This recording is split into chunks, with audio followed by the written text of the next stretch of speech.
시간 함께 볼 하나님의 말씀은 다니엘입니다. 다니엘 1장 3절부터 7절입니다. 왕이 환관장 아스브나스에게 말하여 이스라엘 자손 중에서 왕족과 귀족 몇 사람 곧 흠이 없고 용모가 아름다우며 모든 지혜를 통찰하며 지식에 통달하며 학문에 익숙하여 왕궁에 설 만한 소년을 데려오게 하였고 그들에게 갈대아 사람의 학문과 언어를 가르치게 하였고 또 왕이 지정하여 그들에게 왕의 음식과 그가 마시는 포도주에서 날마다 쓸 것을 주어 3년을 기르게 하였으니 그 후에 그들은 왕 앞에 서게 될 것이더라. 그들 가운데는 유다 자손 곧 다니엘과 하냐냐와 미사엘과 아사랴가 있었더니 환관장이 그들의 이름을 고쳐 다니엘은 벨드사살이라 하고 하나냐는 사드락이라 하고 미사엘은 메삭이라 하고 아사랴는 아벤느고라 하였더라. 아멘.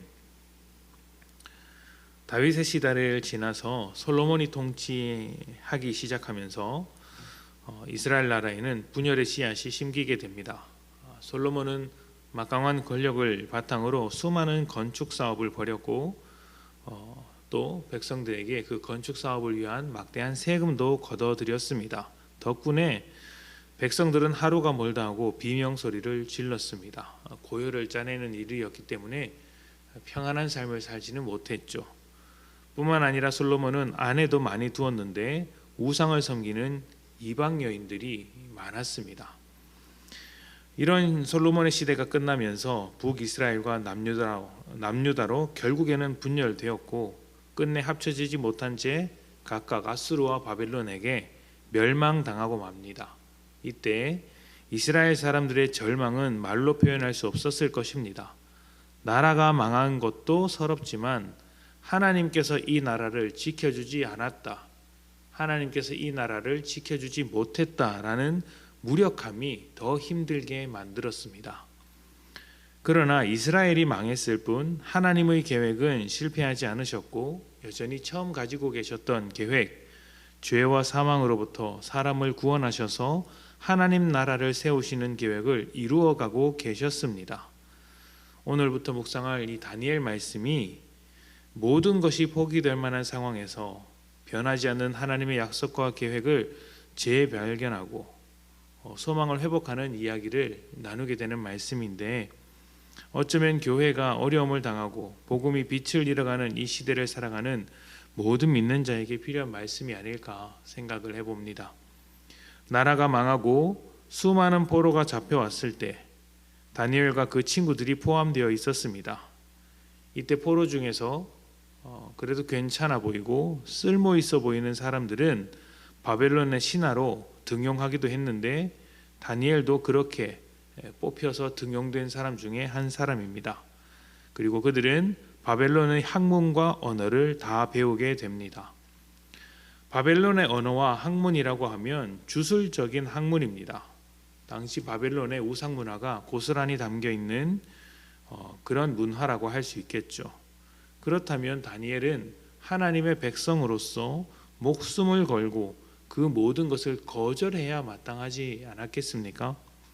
또 그런 태도가 이 시대를 살아가는 우리에게도 필요한 것은 아닐까요? 세상의 모든 것을 거절하고 그냥 하나님에게만 매여서 살아가는 것. 우리 시대야말로 하나님을 반대하는 문화들이 판을 치고 있는데 그것을 배우는 것이 신앙적으로 옳다고 할 수 있을까요? 다니엘은 학문은 배웠지만, 그러니까 바벨론의 학문을 배웠지만 그의 중심은 여전히 하나님을 향하고 있었습니다. 바벨론의 학문이 그의 신앙에 영향을 끼치지 못했던 것입니다. 한마디로 중심을 잘 지킨 것이죠.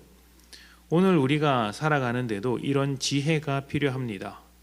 신앙을 드러내는 것이 세상과 단절하기만 하는 것, 그것이 전부라면 오히려 고립되기 쉽고 세상을 향한 하나님의 뜻과 충돌되기도 쉽습니다.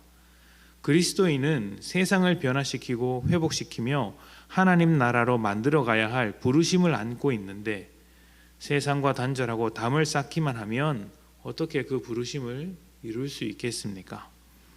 우리는 세상에서 필요한 학문이나 지혜, 실력을 갖추면서도 동시에 하나님을 향한 믿음, 그 중심을 잘 지켜야 할 필요가 있습니다.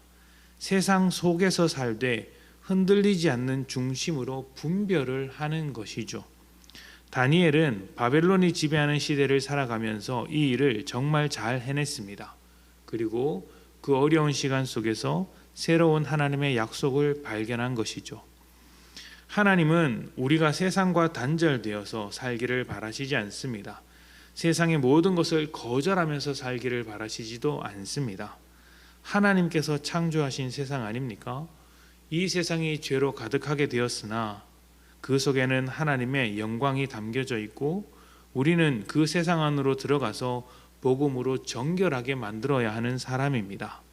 세상에서 필요한 것을 배우면서 소통하되 우리의 중심을 지켜갈 때 우리가 세상에게 필요한 존재가 되어서 세상의 변화를 이끌어낼 수가 있는 것이죠. 바벨론이 세상의 문화 또 하나님을 반대하는 문화 속에서 가득했을지라도 다니엘은 그 중심에서 그 문화를 배워가면서도 중심을 지킵니다. 마음을 뺏기지 않는 것이죠.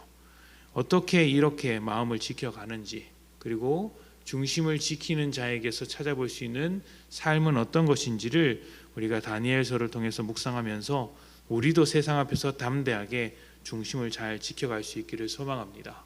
중심을 지키며 하나님과 함께하는 우리가 세상을 새롭게 만들고 우리의 주변을 새롭게 만드는 귀한 은혜의 출발점이 될 것입니다.